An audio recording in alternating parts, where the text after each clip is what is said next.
Cuento de Navidad. En prosa, cuento navideño de espectros. Con este relato fantasmal he tratado de evocar el espectro de una idea que no deberá contrariar a mis lectores ni enemistarlos con otros, con estas fiestas o conmigo. Confío en que frecuente gratamente sus hogares y que nadie sienta el deseo de conjurarlo. Su leal amigo y servidor, Charles Dickens, diciembre de 1843. Primera campanada. El fantasma de Jacob Marley. Para empezar, Jacob Marley estaba muerto. De eso no cabía la menor duda. En el acta de defunción figuraban las rúbricas del clérigo, el secretario, el director de la funeraria y la persona que presidía el duelo. También la de Scrooge. Y su nombre bastaba para validar en el mercado de valores todo cuanto deseara emprender. El viejo Marley estaba tan muerto como el clavo de una puerta. ¿Sabía Scrooge que aquel estaba muerto? Por supuesto. ¿Cómo podría haberlo ignorado? Scrooge y él habían sido socios durante no sé cuántos años. Scrooge era su único albacea, su único administrador, su único sesionario, su único legatario, su único amigo y el único que lloró su muerte. Pero ni siquiera Scrooge se sintió tan afligido por el luctuoso suceso como dejar de ser un brillante hombre de negocios el mismo día del funeral y solemnizarlo con un ventajoso trato. No cabe duda de que Marley estaba muerto. Scrooge nunca borró el apellido del viejo Marley. Allí seguía años después, sobre la puerta del almacén, Scrooge y Marley. Por tal nombre era conocida la firma. Los no familiarizados con ella unas veces se dirigían a Scrooge como Scrooge y otras como Marley, pero él respondía en ambos casos. Le era indiferente. Ay, pero Scrooge era un avaro incorregible, un viejo pecador que en su insaciable codicia extorsionaba, tergiversaba, usurpaba, rebañaba y arrebataba. Siempre llevaba consigo su gélida temperatura, que congelaba su despacho los días de canícula y que nunca ascendía un solo grado por Navidad. Nadie la abordaba nunca en la calle para preguntarle con gesto alegre cómo estaba. Incluso los perros lazarillos parecían conocerle, y cuando lo veían acercarse, tiraban de sus dueños hacia portales o patios, y después meneaban la cola como diciendo: es preferible no tener ojos a recibir un mal de ojo, amo invidente. Cierto día, de todos los días buenos del año, el de Nochebuena, el viejo Scrooge se hallaba trabajando en su contaduría cuando... ¡Feliz Navidad, tío! ¡Dios te guarde! ¡Bah! ¡Embustes! ¿Tío? ¿Embustes? ¿La Navidad? Estoy seguro de que en realidad no piensa así. Por supuesto que sí. ¡Feliz Navidad! ¿Qué derecho tienes a sentirte feliz? ¿Qué motivos tienes para sentirte siendo pobre como eres? Vamos, vamos. ¿Qué derecho tiene usted para ser tan abatido? ¿Qué motivo tiene para ser arisco, siendo rico como es? ¡Bah! ¡Embustes! No esté de tan mal humor, tío. ¿Cómo no voy a estarlo cuando vivo en un mundo de necios como este? ¡Feliz Navidad! Basta ya de Feliz Navidad. ¿Qué son las Navidades si una época de pagar facturas sin disponer de dinero? Una época para verse un año más viejo y ni una hora más rico. Una época para hacer balances de cuentas y descubrir que todas y cada una de las entradas de los libros de los 12 meses anteriores son negativos. Si pudiera imponer mi voluntad, todos esos idiotas que van por ahí con el Feliz Navidad en la boca acabarían en una cazuela y después enterrados con una estaca de acebo clavada en el corazón. Así acabarían. Pero, tío. Sobrino, celebra la Navidad a tu manera y permíteme que yo lo haga a la mía. Celebrarla. Pero usted no la celebra. Pues permíteme que la obvie, que te resulte provechosa. Gran provecho te ha hecho ya. Creo que hay muchas cosas que me habrían resultado provechosas, de las que sin embargo nunca he sabido beneficiarme, como la Navidad.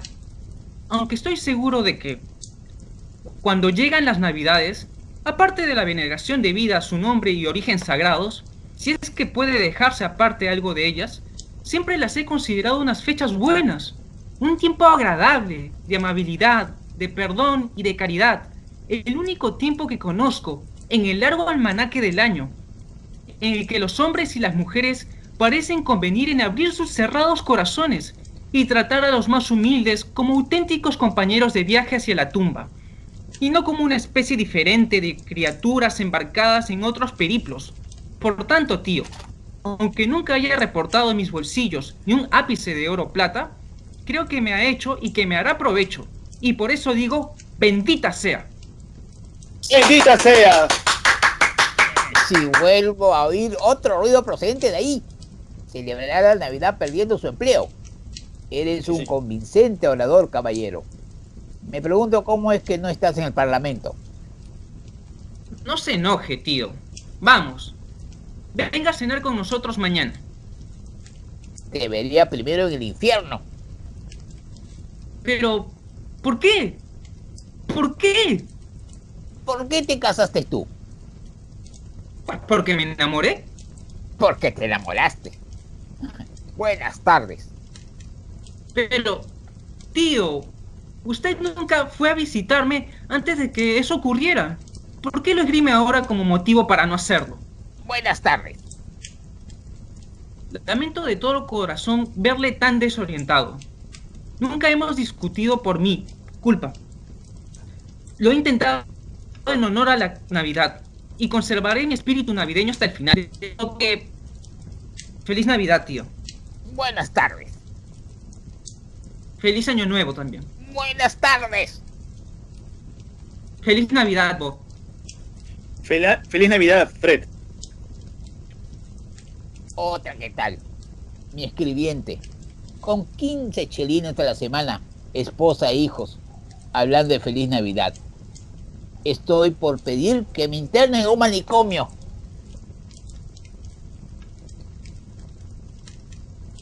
Scrooge y Marley, supongo. Tengo el placer de dirigirme al señor Scrooge o al señor Marley. El señor Marley lleva 7 años muerto. Murió hace 7 años. Precisamente una noche como esta.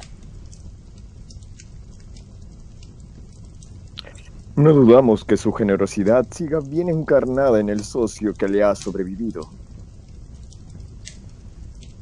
En esta época festiva del año, señor Scrooge, es más deseable que nunca que prestemos alguna ayuda a los pobres y a los indigentes que tanto están sufriendo en estos tiempos. Se cuenta por miles los que carecen de indispensable. Son centenares de miles que precisan un mínimo alivio. ¿Acaso no hay ya cárceles? Sí, muchos. ¿Y los hospicios siguen ofreciendo servicio? Sí, en efecto, aunque desearía poder decir lo contrario. ¿Los métodos disciplinarios en las cárceles y la ley de los pobres siguen pues vigentes? Y a pleno rendimiento, señor. Ah, por lo que ha dicho usted al principio, temía que hubiese ocurrido algo que hubiese interrumpido sus útiles servicios. Me alegra mucho saberlo. Con la impresión de que apenas consigue proporcionar cristiano júbilo a la mente y al cuerpo de la multitud, algunos estamos tratando de reunir fondos para comprar alimentos y bebidas para los pobres, y medios para que no pasen frío. Hemos escogido esta época del año porque cuando más se deja sentir la necesidad y más de celebrar la abundancia. ¿Cuánto anoto que será su contribución? Nada. ¿Desea hacerlo de forma anónima? Lo que deseo es que me dejen en paz, dado que tanto me preguntan qué deseo, caballeros. Esa es mi respuesta. No celebro la Navidad y no puedo permitirme contribuir a que la celebren los holgazanes. Colaboro en el mantenimiento de las instituciones que he mencionado, y bastante costoso es eso ya. Es de ellas a las que deben recurrir quienes se encuentren en apuros económicos. Muchos no pueden hacerlo y muchos otros preferirían morir. Sí, preferiría morir. Sería mejor que lo hiciesen para reducir así el exceso de población. Además, discúlpeme, pero no tengo conocimiento de ello. Pero debería. No es mi incumbencia. Bastante tiene uno por ocupar sus asuntos y no interferir en los ajenos. Los míos absorben todo mi tiempo. De modo que, buenas tardes, caballeros. Viendo claro que sería del todo inútil insistir en su propósito, los caballeros se retiraron. Scrooge reanudó sus tareas con mayor estima de sí mismo y mejor humor de lo que era habitual en él. Pero la niebla y el frío seguían intensificándose.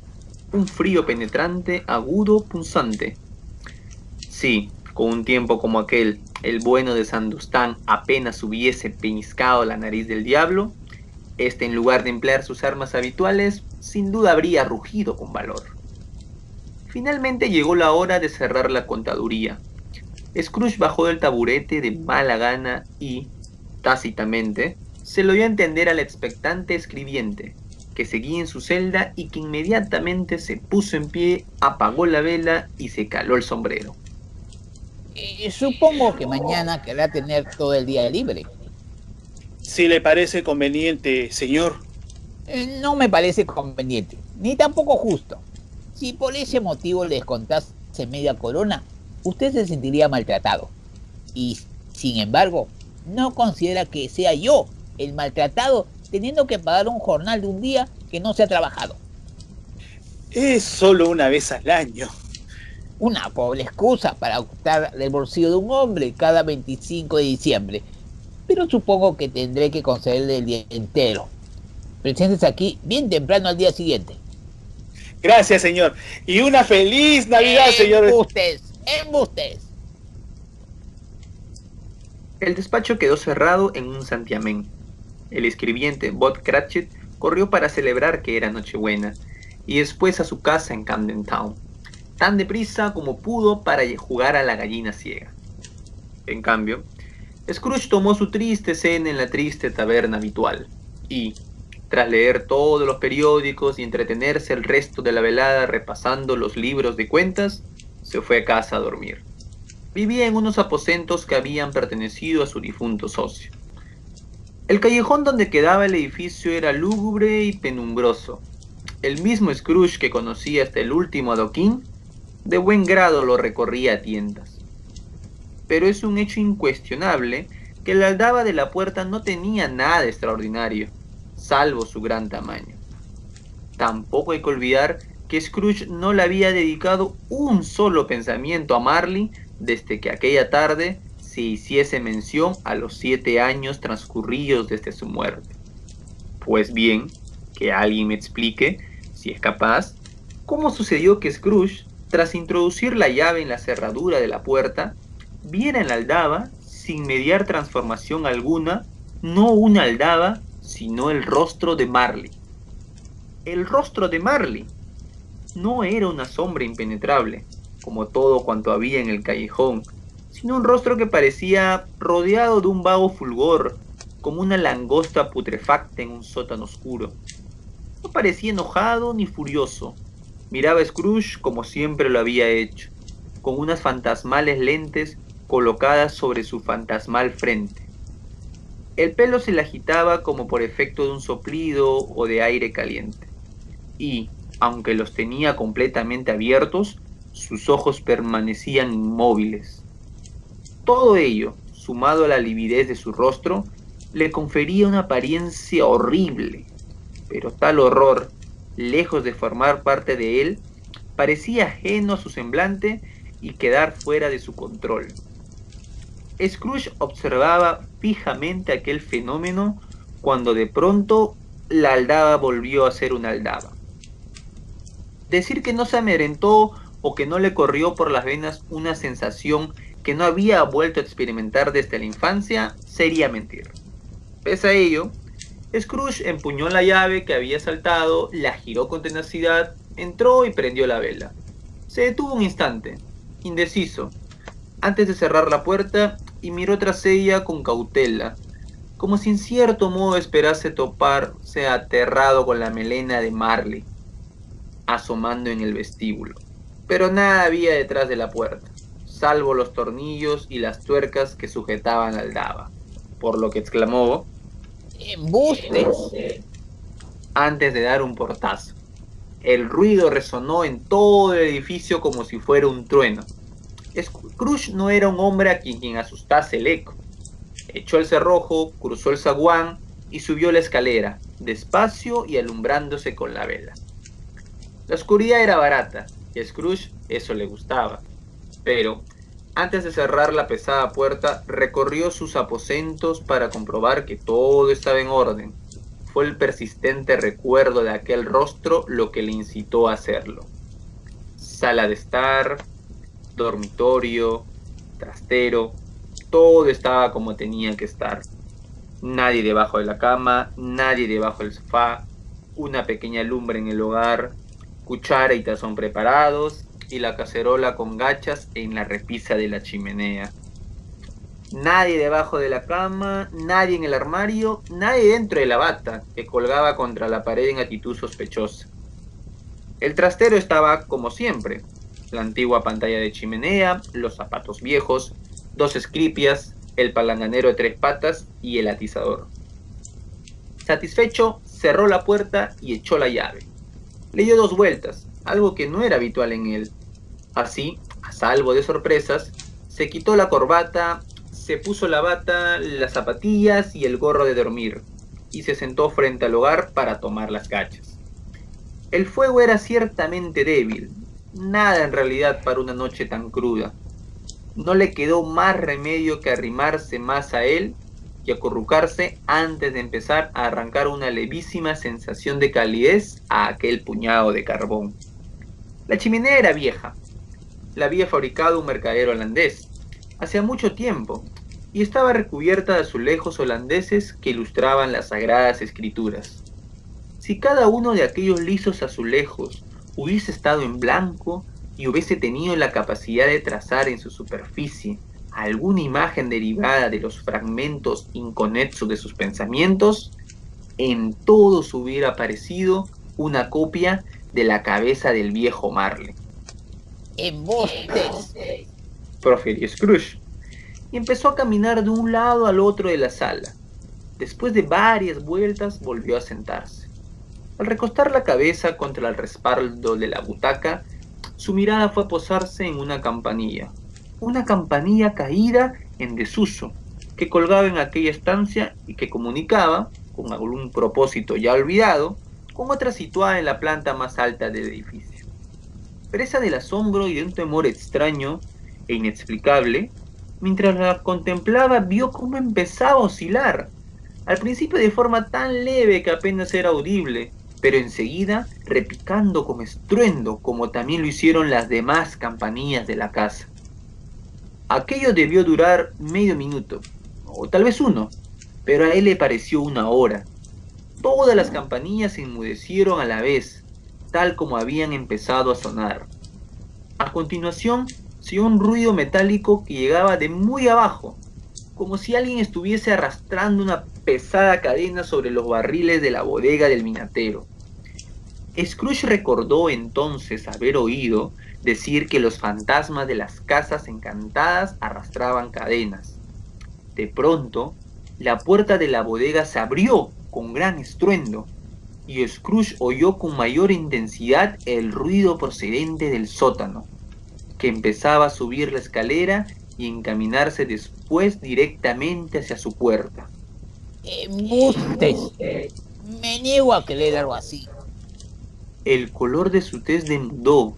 No obstante, cuando sin pausa alguna aquello que producía el ruido franqueó la recia puerta y entró en la estancia ante sus ojos, al hacerlo, la mortecina llama cobró vida como exclamando: Y yo lo conozco. Es Jacob Marley. El mismo rostro, exactamente el mismo. Marley, igual que siempre, con su coleta, su chaleco, sus calzas y sus botas, cuyas borlas lucían erizadas, como la coleta, los faldones de la levita y el pelo de la coronilla. Llevaba sujeta a la cintura la cadena que arrastraba. Era larga y se le enroscaba como si fuera una cola, y estaba confeccionada, pues Scrooge la observó con suma atención, de cajas de caudales, llaves, candados, libros de cuentas, escrituras de compraventas y pesadas faltriqueras forjadas en acero.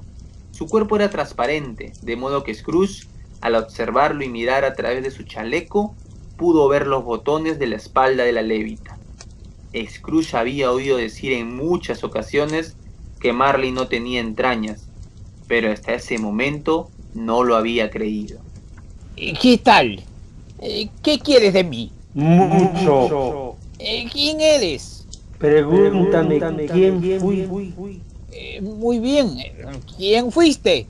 Como fantasma eres algo especial. En mi vida fui tu socio, Jacob Marley. ¿Puedes sentarte? Puedo. Siéntate, pues. ¿No crees en mí? No. ¿Qué prueba de mi existencia precisas? Además de las que te proporcionan tus sentidos. No lo sé.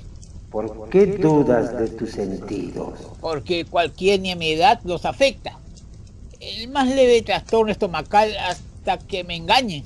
Basta que me engañen. Tú bien podrías ser un pedazo de carne indigesto, o un grumo de mostaza, una migaja de queso, o un trozo de patatas mal cocida. Seas lo que seas, no hay en ti más de sepultura que de fritura.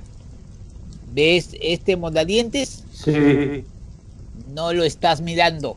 sin embargo lo veo. Muy bien. Bastaría con que me lo tragara para vivir el resto de mis días perseguido por una legión de duendes. Todos de mi creación. Embustes.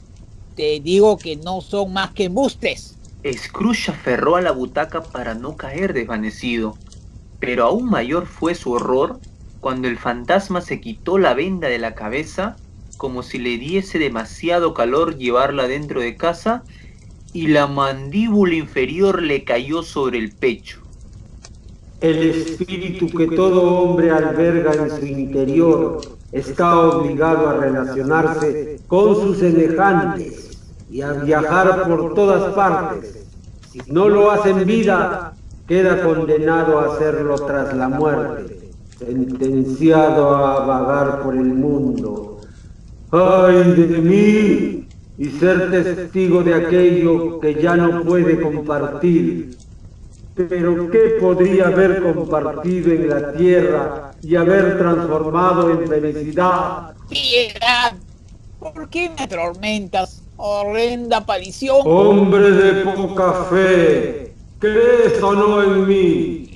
Creo.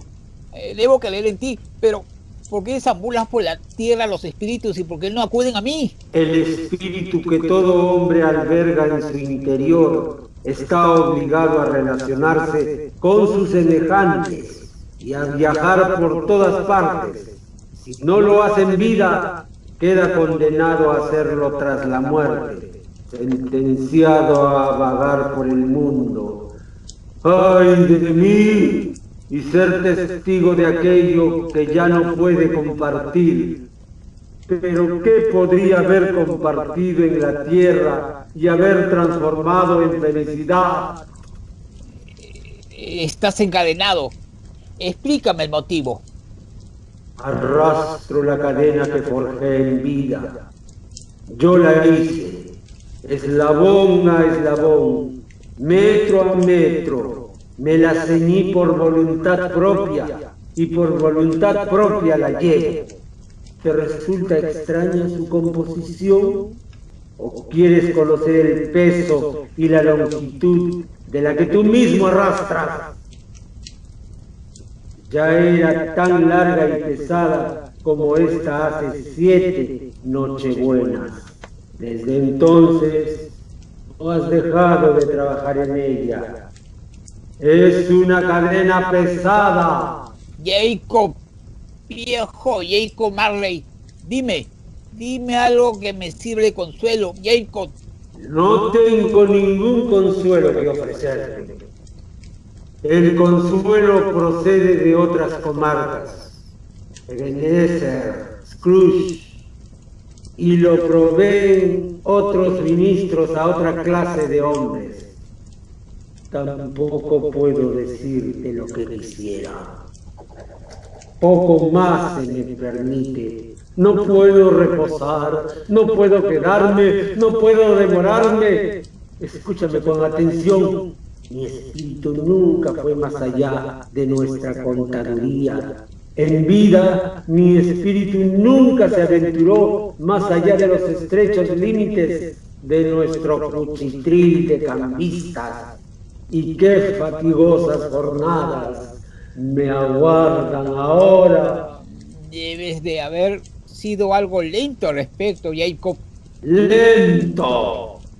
7 años muerto y sin parar de viajar todo el tiempo. Todo el tiempo, sin reposo, sin paz, incesante tortura del remordimiento.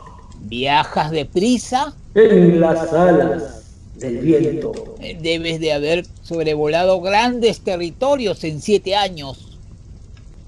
Oh, cautivo, atado y doblemente arrojado, ignorante de que son necesarios años y años de incesante labor de criaturas inmortales para que la tierra pueda acceder a la eternidad, después de haber hecho en ella todo el bien posible, ignorante de que todo espíritu cristiano que obre gentilmente en su reducida esfera, sea cual fuere, encontrará la vida demasiado breve para las inmensas posibilidades que tiene de prestar servicio. Ignorante de que ningún arrepentimiento enmendará las oportunidades desaprovechadas de la vida, y sin embargo, ese fui yo. ¡Oh, ese fui yo! Pero siempre fuiste un buen hombre en negocios, Jacob. ¡Negocios! El género humano era mi negocio, y bien común era mi negocio. La caridad, la misericordia, la paciencia y la benevolencia, todo eso era mi negocio. Los tratos comerciales no eran más que una gota de agua en el inmenso océano de mis obligaciones.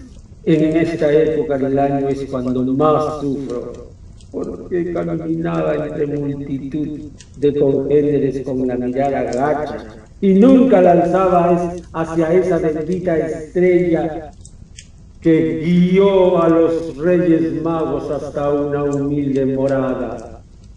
¿Acaso no había hogares pobres hasta los que su luz podría haberme guiado? ¡Escúchame! ¡Se me acaba el tiempo! Te escucharé, pero no seas cruel conmigo. Déjate sutilezas, te lo suplico. No sabría explicarte la razón por la que me aparezco ante ti de forma visible, cuando he estado sentado a tu lado días y días sin que pudieras verme. No es una faceta llevadera de mi penitencia. He venido esta noche para advertirse de que aún tienes una posibilidad y una esperanza de eludir mi destino, una oportunidad y una esperanza que yo te he procurado, Ebenezer. Siempre fuiste un buen amigo. Gracias. Te visitarán 3 espíritus. ¿Son esas la oportunidad y la esperanza de lo que hablabas, Jacob? En efecto. Creo que prefiero no tenerlas. Sin sus visitas, no confíes en evitar el sendero que yo recorro. Recibirás la primera mañana, cuando la campana dé la 1. ¿No sería posible recibirlos a las 3 a la vez y acabar con todo cuanto antes, Jacob? La segunda se producirá pasado mañana, a la misma hora. La tercera, el día siguiente. cuando la última campanada de las 12 deje de vibrar. No volverás a verme. Y por tu bien, recuerda lo que ha sucedido entre nosotros. Dicho lo cual, el espectro recogió el pañuelo de la mesa y se envolvió la cabeza con él, tal como lo llevaba al llegar. Scrooge supo que así lo había hecho por el ruido seco que produjeron sus dientes cuando el vendaje volvió a encajar las mandíbulas. La aparición empezó a alejarse de él retrocediendo, y con cada paso que daba, la ventana se abría un poco más, de modo que al llegar a ella la encontró completamente abierta. El espectro indicó a Scrooge que se aproximase, y éste así lo hizo. Scrooge se detuvo. Lo hizo más por sorpresa y miedo que por obediencia, pues en cuanto el fantasma levantó la mano, él empezó a percibir ruidos extraños en el aire, sonidos incoherentes de lamento y pesar, gemidos de indecible aflicción y culpa. Tras escuchar un momento, el espectro se sumó a la triste endecha y se elevó hacia la oscura e inhóspita noche. Scrooge se acercó a la ventana corroído por la curiosidad y se asomó. El aire estaba repleto de fantasmas que vagaban de un lado al otro con agitada premura y sin dejar de gemir. Como el fantasma de Marley, todos ellos cargaban con cadenas. Algunos iban encadenados entre sí. Ninguno estaba libre de ellas. Scrooge había conocido a muchos de ellos cuando aún vivían. No habría sabido decir si aquellas criaturas se disolvieron en la niebla o si la niebla los envolvió. Pero tanto ellas como sus voces espectrales desaparecieron a un tiempo, y la noche volvió a ser como cuando había llegado a casa. Scrooge cerró la ventana y examinó la puerta por la que había entrado el fantasma. Estaba cerrada con 2 vueltas, las que él mismo había dado, y los cerrojos estaban intactos. Intentó decir embustes, pero se interrumpió en la primera sílaba, y, ya fuera por las emociones que había vivido, o por las fatigas del día, o por el atisbo del mundo invisible, o por la deprimente conversación del fantasma, o por lo tardío de la hora, el caso es que sintió una necesidad perentoria de descansar, así que se fue directo a la cama, sin desvestirse siquiera, y se quedó dormido al instante. Fin de la primera campanada. Actuaron para ustedes en el personaje de Fred, Antonio Delgado More. en el personaje de Bob Cratchit, Omar Bravo Sotero. en el personaje de Caballero 1, Oscar Romero. en el personaje Caballero 2 Edmundo Leiva Ferroa. y en el personaje principal de Ebenezer Scrooge, Luis Tejada. con la participación especial del fantasma de Jacob Marley, Fernando Fernández. y en el personaje de Charles Dickens, su servidor Edson Huidobro.